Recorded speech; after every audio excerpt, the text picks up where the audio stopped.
ಸಿದ್ಧಗಂಗಾ ಶ್ರೀಗಳ ಆರೋಗ್ಯದಲ್ಲಿ ಚೇತರಿಕೆ ಕಂಡು ಬರ್ತಾ ಇದೆ. ಪವಾಡ ಸದೃಶ ರೀತಿಯಲ್ಲಿ ಶ್ರೀಗಳು ಚೇತರಿಕೆ ಕಾಣ್ತಾ ಇದೆ.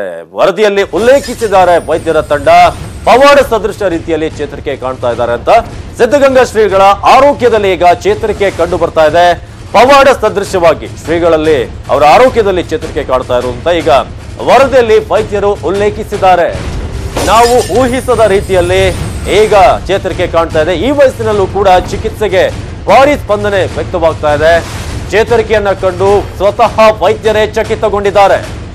ಆ ರೀತಿಯಾಗಿ 112ನೇ ವಯಸ್ಸಿನಲ್ಲೂ ಕೂಡ ಇದೀಗ ಅವರು ಆ ಮಟ್ಟಕ್ಕೆ ಚೇತರಿಕೆಯನ್ನ ಕಾಣ್ತಾ ಇರೋದು, ಜೊತೆಗೆ ಅವರು ಕೊಡುವಂತ ಟ್ರೀಟ್ಮೆಂಟ್ಗಳಿಗೆ ಸ್ಪಂದನೆ, ಇದೆಲ್ಲವನ್ನ ನೋಡಿ ವೈದ್ಯರಿಗೆ ಒಂದು ರೀತಿಯಾಗಿ ಶಾಕ್ ಆಗಿದೆ.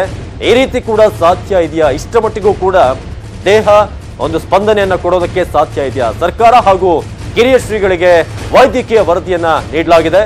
ಈ ವಯಸ್ಸಿನಲ್ಲೂ ಕೂಡ ಚಿಕಿತ್ಸೆಗೆ ಸ್ಪಂದನೆ ನೀಡುತ್ತಿರುವುದನ್ನು ನೋಡಿ ನಿಜಕ್ಕೂ ವೈದ್ಯರು ಆಶ್ಚರ್ಯಚಕಿತರಾಗಿದ್ದಾರೆ. ಇನ್ನು ವೆಂಟಿಲೇಟರ್ನಲ್ಲಿ ಚಿಕಿತ್ಸೆ ಮುಂದುವರೆದಿದೆ. ಅದೇ ರೀತಿಯಾಗಿ ರಕ್ತದ ಒತ್ತಡವನ್ನು ನಿಯಂತ್ರಿಸೋಕೆ ಚಿಕಿತ್ಸೆಯನ್ನ ನೀಡಲಾಗ್ತಿದೆ ಸದ್ಯಕ್ಕೆ. ಇನ್ನು ನಿರೀಕ್ಷಿತ ಮಟ್ಟಕ್ಕಿಂತ ವೇಗವಾಗಿ ಚೇತರಿಕೆ ಆಗಿದೆ. ಅದು ಒಂದು ರೀತಿಯಾಗಿ ಆಶಾದಾಯಕ ಸುದ್ದಿ ಇದು ಅಂತ ಹೇಳಬೇಕು. ಯಾಕಂದ್ರೆ ಇಷ್ಟು ದಿನ ಚೇತರಿಕೆ ಕಾಣ್ತಾ ಇಲ್ಲ, ನಿರೀಕ್ಷಿತ ಮಟ್ಟಕ್ಕಿಲ್ಲ ಅನ್ನೋದು ಸುದ್ದಿಗಳನ್ನ ಕೇಳ್ತಾ ಇದ್ವಿ. ಆದ್ರೆ ಇವತ್ತು ಚೇತರಿಕೆ ಪರವಾಗಿಲ್ಲ, ಕಂಪೇರ್ ಟು ಇಷ್ಟು ದಿನಗಳಿಗೆ ನೋಡಿದ್ರೆ ಇವತ್ತು ಚೇತರಿಕೆ ಇದೆ ಅನ್ನೋ ಒಂದು ಮಾಹಿತಿ ಸಿಗ್ತಾ ಇರೋದು. ಜೊತೆಗೆ ಮಕ್ಕಳು ಕೂಡ, ವಿದ್ಯಾರ್ಥಿಗಳು ಕೂಡ ಅಲ್ಲಿ ಪ್ರಾರ್ಥನೆ ಸಲ್ಲಿಸ್ತಾ ಗುಣಮುಖರಾಗ್ಲಿ, ನಡೆದಾಡುವ ದೇವರು ಎಂದಿನಂತೆ ನಮ್ಮೊಂದಿಗೆ ಇರಲಿ ಅನ್ನೋ ರೀತಿಯಾಗಿ ಈಗ ವಿದ್ಯಾರ್ಥಿಗಳು ಪ್ರಾರ್ಥನೆ ನಡೆಸ್ತಾ ಇದ್ದಾರೆ.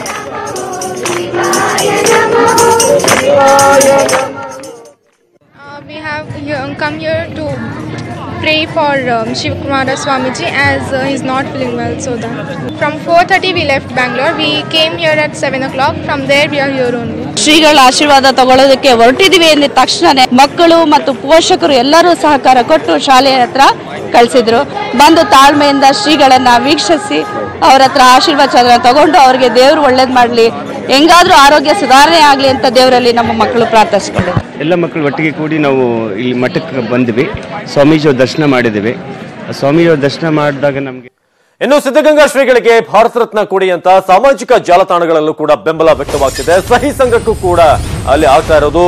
ನ್ಯೂಸ್ 18 ಕನ್ನಡದ ಅಭಿಯಾನಕ್ಕೆ ಭಾರಿ ಬೆಂಬಲ ವ್ಯಕ್ತವಾಗ್ತಿದೆ. ಎಲ್ಲಾ ಕಡೆಯಿಂದಲೂ ಕೂಡ, ಎಲ್ಲ ಒಂದು ಉದ್ಯಮಗಳಲ್ಲಿ ಅಥವಾ ಎಲ್ಲ ರಂಗಗಳಲ್ಲೂ ಕೂಡ ಗಣ್ಯರು ಅದರ ಬಗ್ಗೆ ಮಾತನಾಡ್ತಿದ್ದಾರೆ. ಜೊತೆಗೆ ಈಗಾಗಲೇ ದಾವಣಗೆರೆಯಲ್ಲಿ ಸಹಿ ಸಂಗ್ರಹ ಕೂಡ ಆಗ್ತಿದೆ. ನ್ಯೂಸ್ 18 ಕನ್ನಡ ಮೆಗಾ ಅಭಿಯಾನವನ್ನು ಮಾಡಿದೆ. ಭಾರಿ ಬೆಂಬಲ ವ್ಯಕ್ತವಾಗ್ತಿರೋದು.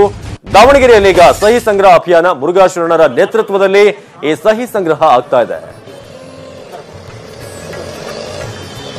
ಇವತ್ತು ಬೆಳಗ್ಗೆಯಿಂದಲೇ ಸಹಿ ಸಂಗ್ರಹ ಆಗ್ತಾ ಇರೋದು ನೀವು ನೋಡ್ತಾ ಇದ್ದೀರಿ. ವಿದ್ಯಾರ್ಥಿಗಳು ಸೇರಿದಂತೆ ಸಾಕಷ್ಟು ಅಲ್ಲಿನ ಸ್ಥಳೀಯರಿರ್ಬೋದು, ಎಲ್ಲರೂ ಕೂಡ ಬಂದು ಸಹಿಯನ್ನ ಹಾಕ್ತಿದ್ದಾರೆ.